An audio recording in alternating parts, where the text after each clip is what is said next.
유튜브를 통해 예배드린 여러분, 온라인 영상을 통해 드린 여러분에게도 주의 한우는 복되심이 넘쳐나게 될 줄 믿습니다.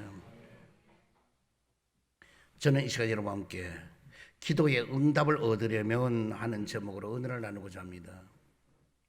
예수님께서도 이 땅에 오셔서 기도하셨습니다.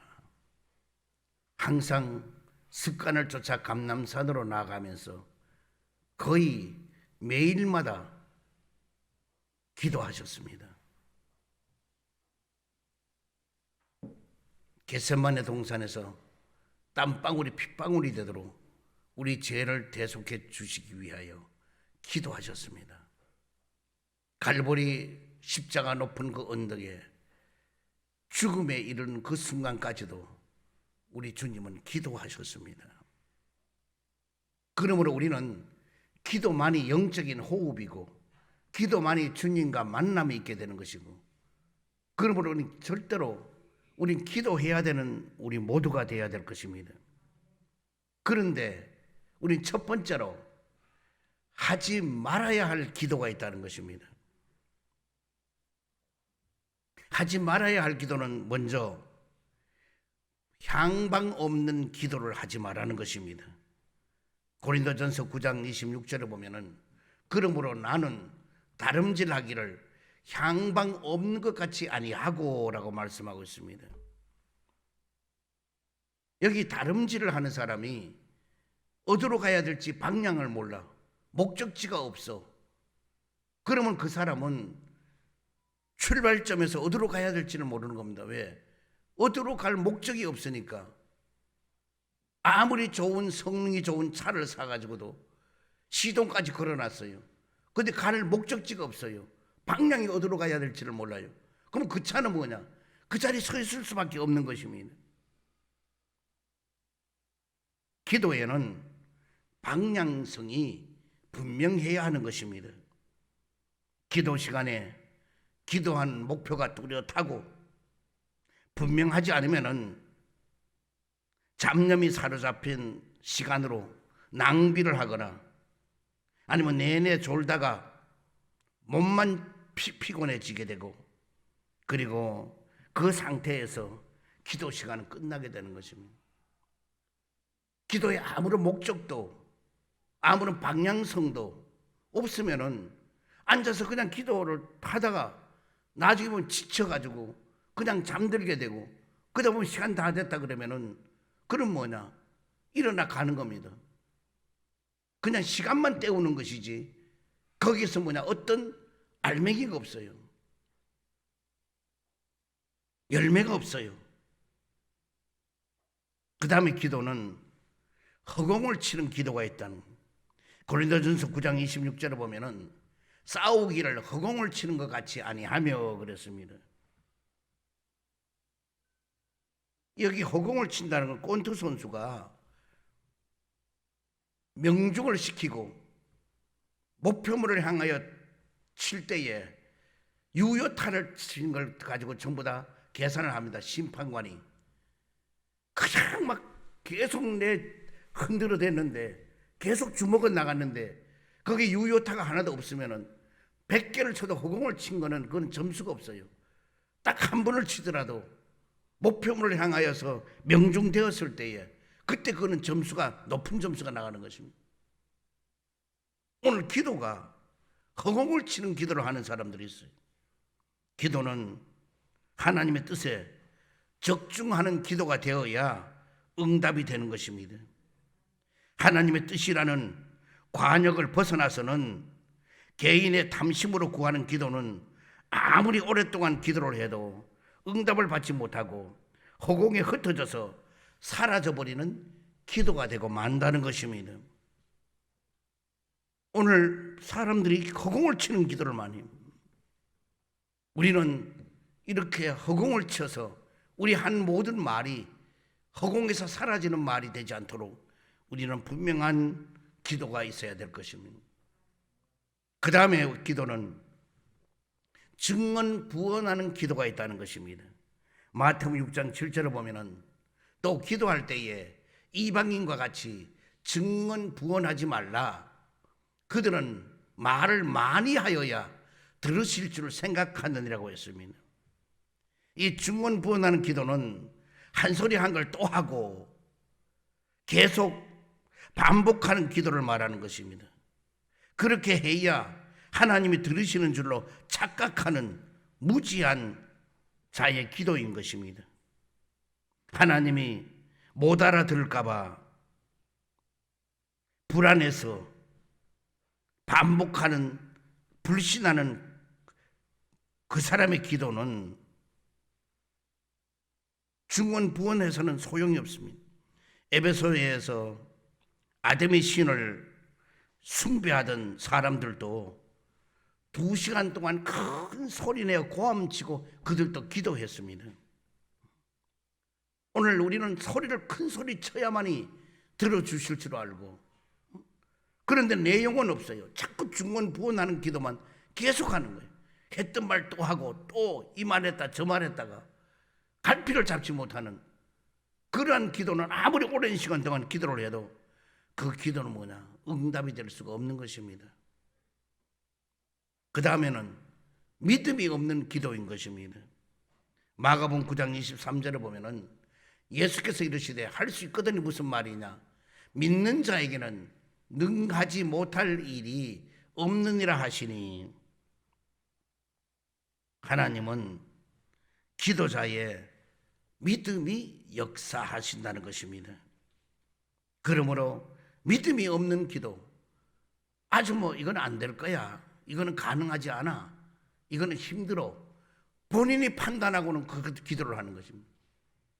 그러나 본인에게는 아무리 힘들고 어렵고 불가능하고 본인이 볼 때는 안 되는 것뿐이라 할지라도 그 속에 믿음을 실어서 기도하면은 주님은 뭐냐? 기적을 오게 만들어 주시고 응답해 주시고 해결해 주시는 일들이 한두 가지가 아니라는 것입니다. 그러므로 우리는 기도하는 사람이 뭘 판단을 먼저 해요. 우리는 그러므로 믿음 없는 기도는 아예 하지를 말아요. 시간만 낭비하고 소모하는 것밖에 없어요. 그래서 우리는 항상 믿음이 있어야 돼요. 믿음을 실어서 기도하는 여러분 되기를 바랍니다. 그 다음에는 틀에 박혀있는 형식적인 기도인 것입니다.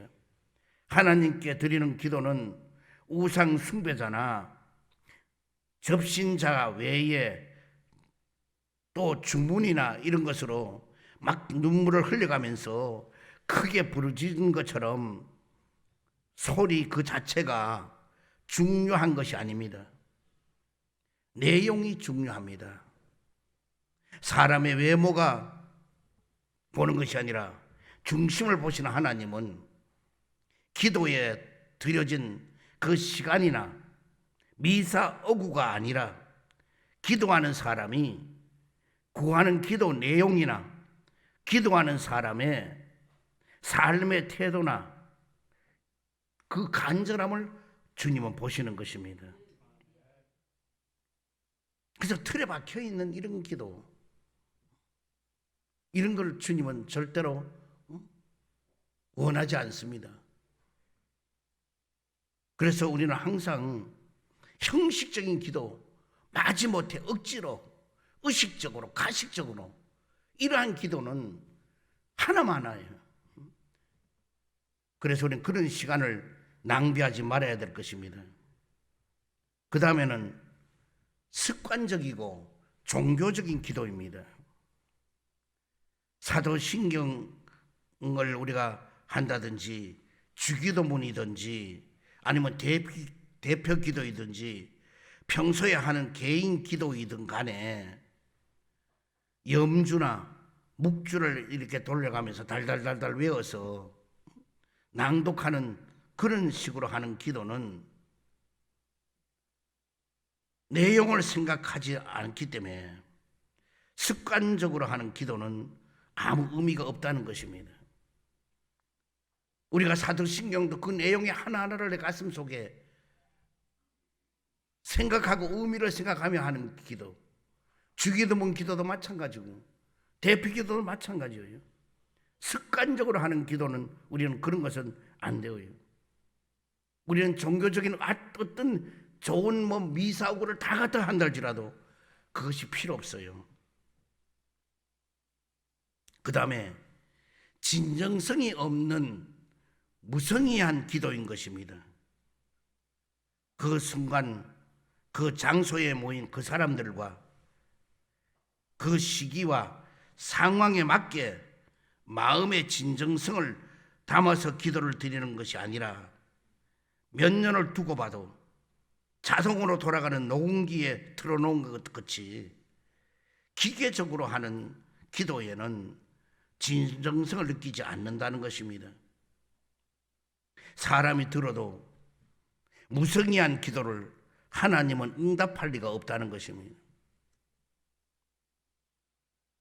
진정성이 없는 기도는 뭐냐?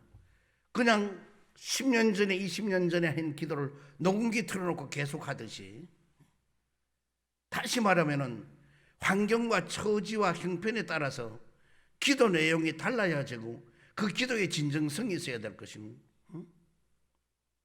예를 들어서 오늘 이제 배가 출항해서 그물을 가지고 바다에 가서 고기를 잡는데, 자, 출발하는 거예요. 그 출발하는 기도를 하라 그러는데, 하나님, 원래 논농사 밭농사가 잘 되게 하여 주시옵시고, 오늘 김을 맬 때에 그게 잘 풀이 펴지게 하여 주옵시고, 이런 기도를 했다고 하면 그거는 뭐냐? 너무나 환경과 현실에 맞지 않은 기도입니다.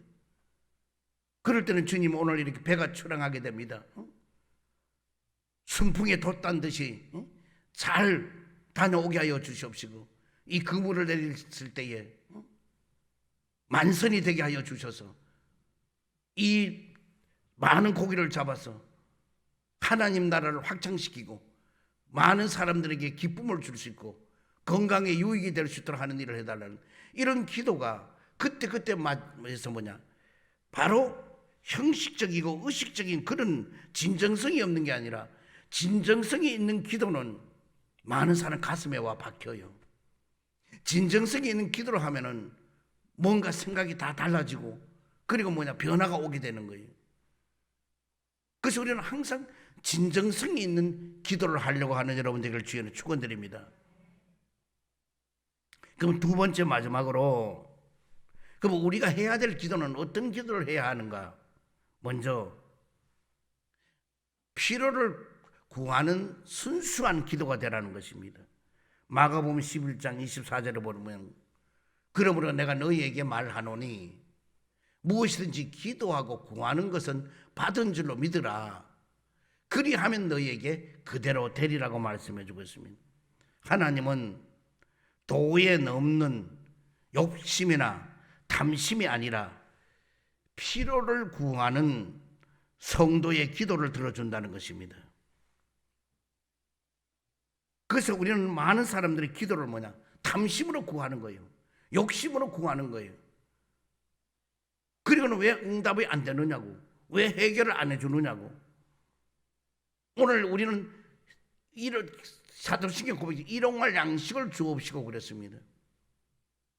일용할 양식은 뭐냐? 그날그날에 생활하고 쓸 수 있는 생필품을 주시는 건데, 우리가 일용할 양식하는 우리의 기도와 응답해 주신 하나님은 우리의 생각에 몇 천 배, 몇 만 배도 일용할 양식으로 생각해 줄 수 있는 것입니다. 다시 말하면 뭐냐? 우리는 우리의 양심껏 우리의 필요한 것을 구하면은 오병이어 기적처럼 얼마든지 하나님은 더 채워주고 더 이루어줄 수 있는 것입니다. 그러나 그냥 욕심과 탐심이 더덕더덕 해가지고 그걸 준들 뭐 어떻게 하겠다는 거예요? 많은 걸 채워주면 뭐 하겠다는 거예요? 그것이 하나님이 기뻐하지 않는 걸로 자꾸 쓰임 받는데, 입에서는 번지를 하고 꿀을 발라서 사람들을 뭐냐? 홀리고 미혹하는데, 마음속에는 뭐냐? 악한 영이 들어있어서 탐심과 욕심이 가득한데, 어떻게 그런 곳에서 하나님이 응답해 주시게 되겠습니까? 그러므로 우리는 절대로 탐심으로 구하는 기도는 하나님이 응답해 주지 않아요.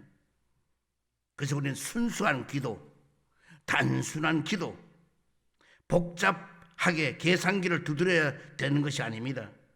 오직 필요한 걸 구하는 기도가 되어야 될 것입니다. 그래서 여러분, 나는 필요에 의한 기도. 제가 도봉동 저쪽에 우리가 제가 맡았을 때가 있는데, 그때 한 80년도 정도 된가 봐요. 어디 연합 예배를 드리려면 집이 없어. 그래서 큰 집 한 집에는 거기만 연합 예배 계속 드리다니까. 그때 어느 조장이, 목사님 저들도 집 좀 큰 걸 하나 달라고 그러고. 왜 그러는데, 우리도 연합 예배를 좀 드릴 수 있는 그런 집을 달라고. 이분은 뭐냐, 바로 그 집을 예배 처소를 하기 위해서 큰 집을 달라고 기도한 거예요. 그런데 놀랍도록요, 그 집 형편은 그게 아니었어요. 그런데 하나님이 그 좋은 집을 줬어요.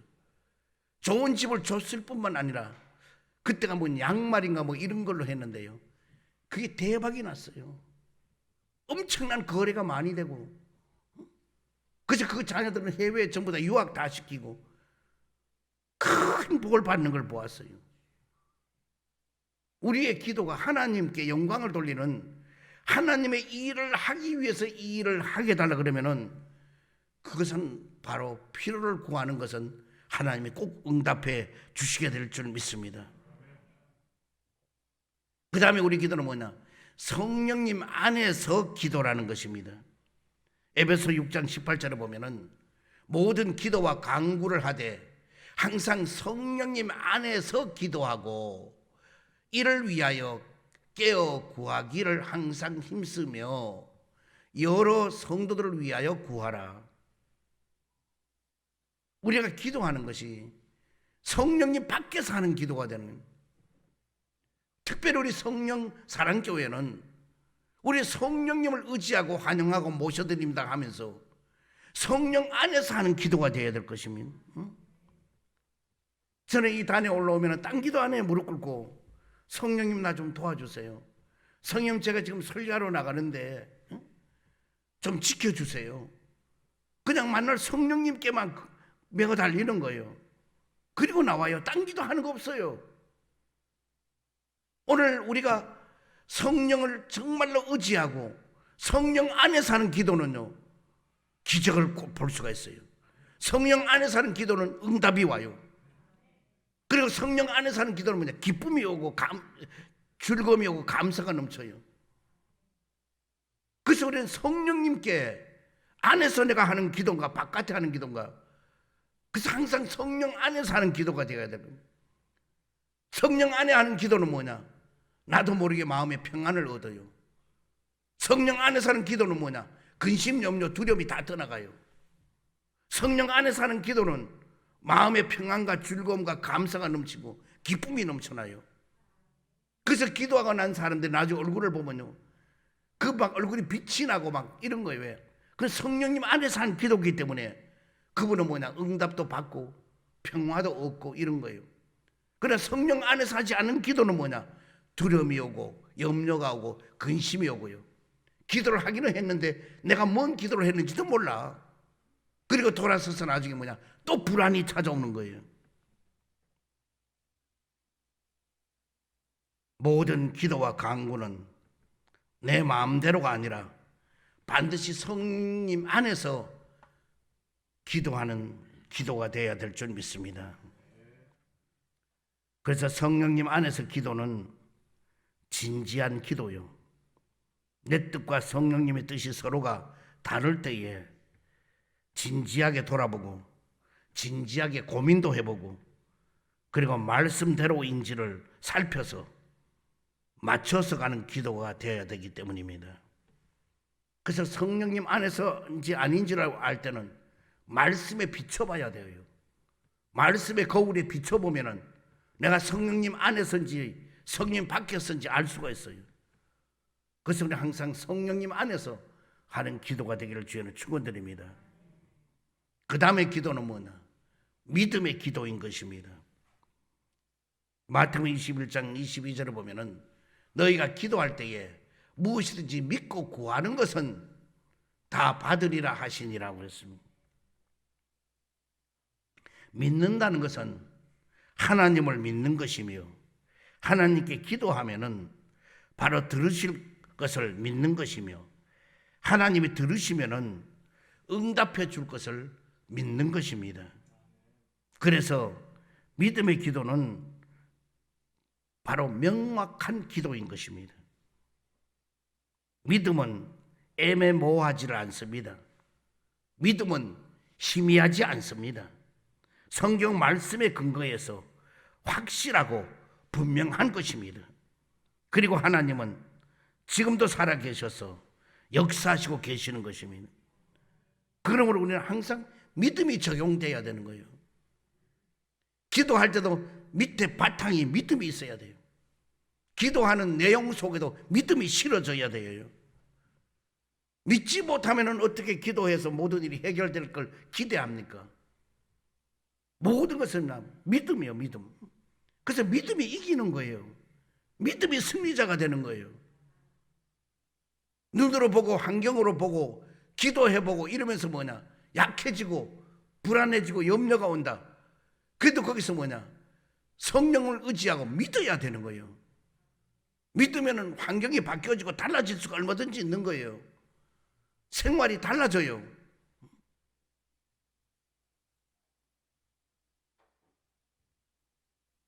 제가 아는 목사님 중에 한 분이, 사모님이 병이 들어서 병원에서도 저는 불가능하다 하고 도저히 그냥 끝난 인생입니다.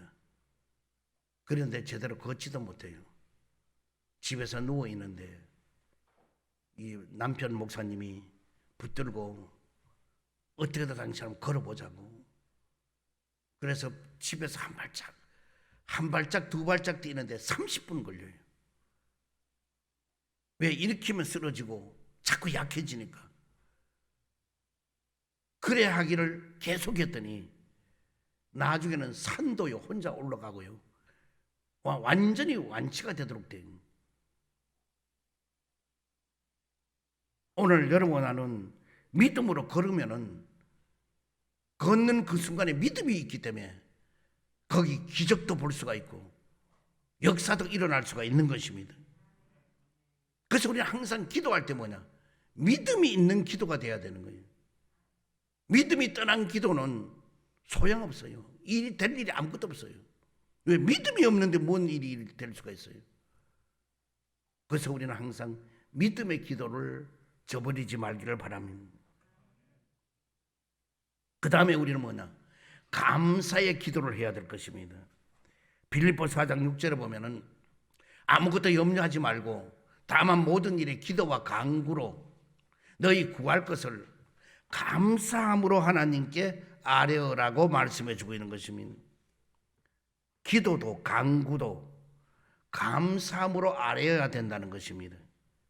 그래서 감사의 기도는 뭐냐, 바로 섬세한 기도인 것입니다. 기도할 때 하나님의 마음을 섬세하게 헤아려서 감사로 드리는 기도라는 것입니다. 우리는 모든 기도를 속에 감사가 없으면 안 돼요. 저는 오늘날까지 목회하며 느끼는 건 뭐냐, 어떤 것도 감사해야 돼요. 안 된 것이 너무나 많다. 감사해야 돼요. 왜? 내가 생명이 있는 이상, 나에게 건강을 준 이상, 그보다 더한 엄청난 좋은 일도 얼마든지 하나님은 주신단 말이에요. 그러므로 여러분, 난 기도할 때에 감사해야 돼요. 왜 나를 요 모양 요 꼴로 둡니까? 왜 나는 되는 게 하나도 없습니까? 나는 왜 이렇게 힘들게 만듭니까? 나는 왜 이렇게 약하게 만듭니까? 나에게 왜 이렇게 온몸에 고통이 오고 병이 들게 만듭니까? 막 이렇게 불평 원망하지 말고요, 감사해야 돼요. 항상 여러분 얘기하잖아요. 불평과 원망하면은 사탄과 마귀가 찾아와가지고요, 더 생활을 못하게 만들어요. 그러나 감사하면요, 주님이 오셔요, 성령님이 오셔요, 하나님이 오셔요. 그 소리 그저 감사하는 거예요. 내 몸에 온몸에 암이 다 퍼졌다. 주님 그래도 감사합니다 하고 계속 기도해 보세요. 암이 온데간데 없이 완전히 다 사라져 버리고, 그리고 건강하게 해서 생활할 수 있도록 만든다고요. 다시 말하면은 암이 온몸에 퍼진 것이 그것이 중요하고 문제가 되는 것이 아니라 내가 믿음이 있고 내 입에서 감사가 넘치면요, 믿음과 감사가 그 모든 암의 세포를 완전히 태워버리든지 녹여버리든지 없애버린단 말이에요. 그러므로 우리 입에서는요, 감사가 넘쳐야 돼요. 그래서 우리는 항상 감사 기도가 되어야 돼요. 앞으로 어떤 기도도 감사 기도가 되어지기를 주의 이름으로 축원드립니다. 그 다음에는 이 모든 기도는 겸허한 기도여야 된다는 것입니다. 역대하 7장 14절에 보면은 내 이름으로 일컫는 내 백성이 그들의 악한 길에서 떠나 스스로 낮추고 기도하여 내 얼굴을 찾으면 내가 하늘에서 듣고 그들의 죄를 사하고 그들의 땅을 고칠지라고 말씀해 주고 있습니다. 이 성경에 등장하는 모든 인물들은요, 기도를 드릴 때에 한결같이 하나님 앞에서 겸손했다는 것입니다. 그래서 기도하는 우리도 바로 겸손한 태도로서 기도해야 되는 것입니다. 우리는 기도가 겸손이 있어야 돼요. 낮아져야 돼요. 우린 기도를 아무렇게나 하는 게 아니에요. 그래서 우리는 믿는 사람은 세상에 안 믿는 사람들에게도 낮아져야 돼. 우리가요, 아무리 우리 하는 일이 옳아도 그 사람들이 얘기하는 게 잘못됐다 할지라도 그거를 판단하고 이렇다 저렇다 하지 말고 그 사람들에게 내가 낮아지고 하면은 나중에 지내고 보면 뭐냐, 그게 다 옳게 느껴질 때가 오는 겁니다. 그 사람들이 가정에서도 마찬가지예요. 부모들이나 뭐가 시킬 때에 그런 올바르지 않는 걸 시켜요. 그러나 뭐냐, 내가 낮아져야 돼요. 낮아져서 그 부모님이 올바르지 않는 걸 시켜도 그걸 다 하고 심부름을 하고 나면요, 나중에 부모가 알아요. 아, 저놈은 내가 잘못된 걸 시켰는데도 내 말에 순종하고 저렇게 따라주는구나.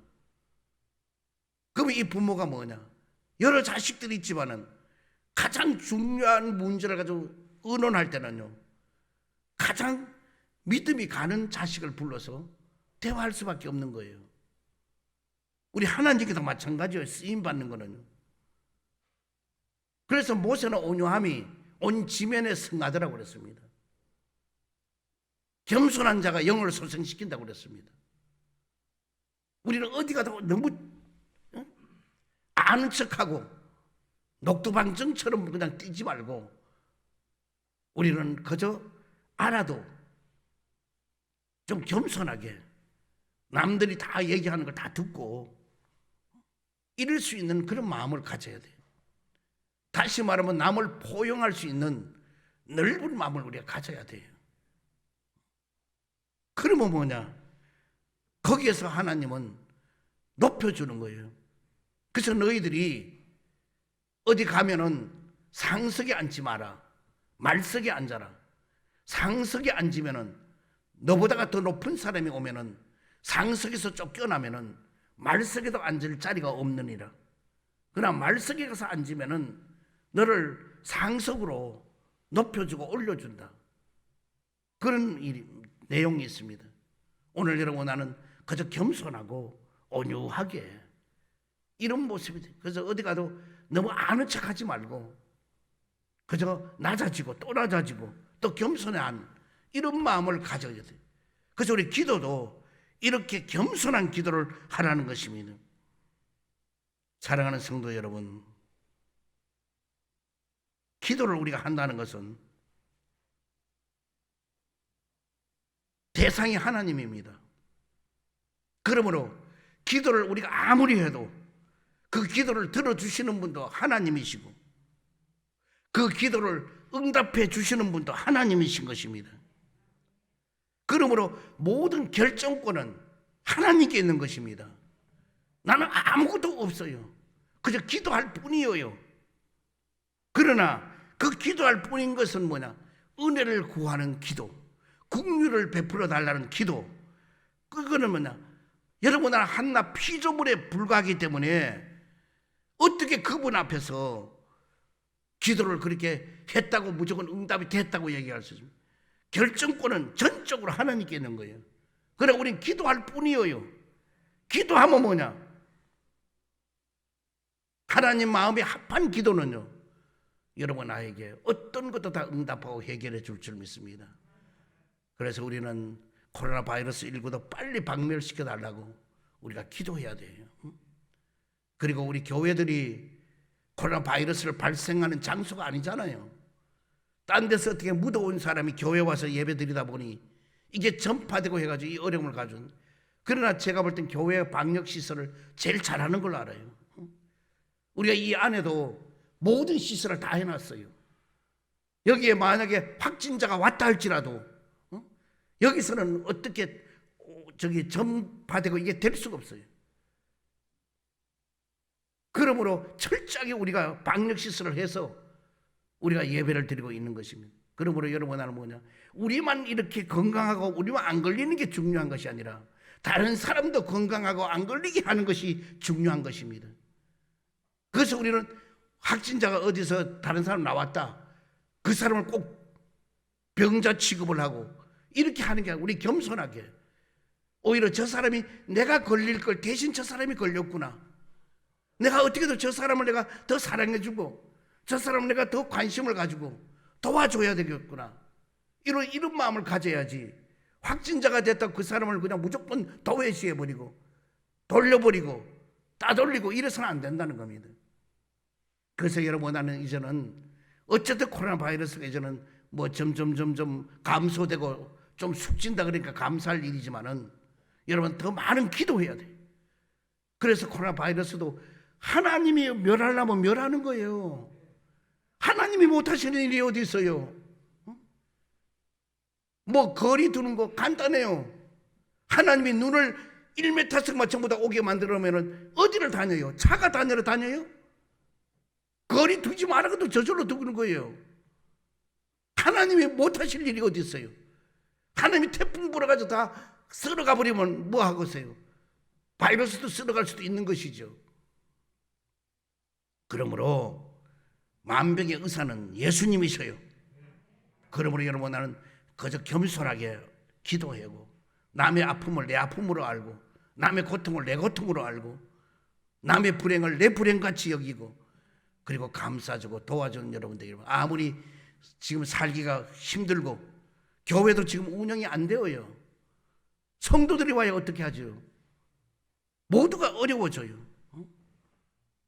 내가 아주 믿음 좋은 권사님 보고 권사님 왜 교회에 오시지 그랬더니만은 아이고 목사님 용서해 주세요. 왜 그랬더니 우리 애들이 밑에 자식들이 있는데 아버지 어머니는 살 만큼 살았으니까 이제는 뭐 죽어도 괜찮지만은 아버지 어머니가 가가지고 확진자가 되면 우리 집 전부 다 확진자 되면 우리 애들 다 죽이는데 그게 믿음이 있는 얘기예요? 뭐예요? 믿음은 온데간데 없는 거예요. 코로나 바이러스만 겁을 내는 거예요. 코로나 바이러스 19가 뭐가 대단하다고, 그게 뭐를 사람을 죽인다고 염려하지 말아요. 플로리다에 우리 그 아들놈도 걸렸고 며느리도 걸렸고 손녀도 걸렸어요. 다. 그러나 다 거기는 약도 없어요. 병원도 못 갔어요. 지금 먹는다는 게 타이레놀하고 감기약만 먹었대요. 그들 셋 다 살아났어요. 왜? 믿음이 있으니까 살아난 거지. 그래서 야 그러면은 며느리하고 격리해서 있어야 되겠지만 거기는 아빠 격리할 데도 없어요. 그래도 우리 같이 밥 먹고 밥 해 먹고 그리고 같이 있었대 더불어. 그래도 안 걸릴 또 손주 놈은 둘 다 안 걸렸어요. 왜? 그 바이러스를 가져온 놈은 손주 놈이에요. 학교 갔더니 학교 축구하는 애들하고 같이 있었는데 그 11명이 다 걸렸는데 이 손주는 안 걸렸어요. 근데 이 애가 집으로 왔다가 다 걸린 거예요. 그래도 둘은 안 걸렸어요. 오늘 여러분 비행기에서 떨어져도요 살려면 거기서 살아요. 비행기가 추락을 해도요. 어떤 어떤 모양이도 하나님은 건지면 건지는 거예요. 그럼 우리는 뭐냐? 겸손하게 기도해서 이 나라, 이 민족이 잘 살고 세계가 평안하고 행복하게 되도록 기도하는 여러분 되기를 원합니다. 여러분의 자신만 잘되게 해달라는 이기주의적인 개인 기도가 되지 말고 많은 사람에게 더불어 잘 살게 해달라는 중보 기도하는 여러분 되어서 이 세계가 정말로 평화롭고 잘 사는 행복한 나라가 다 되기 위해서 여러분 기도하기를 주의로 축원드립니다.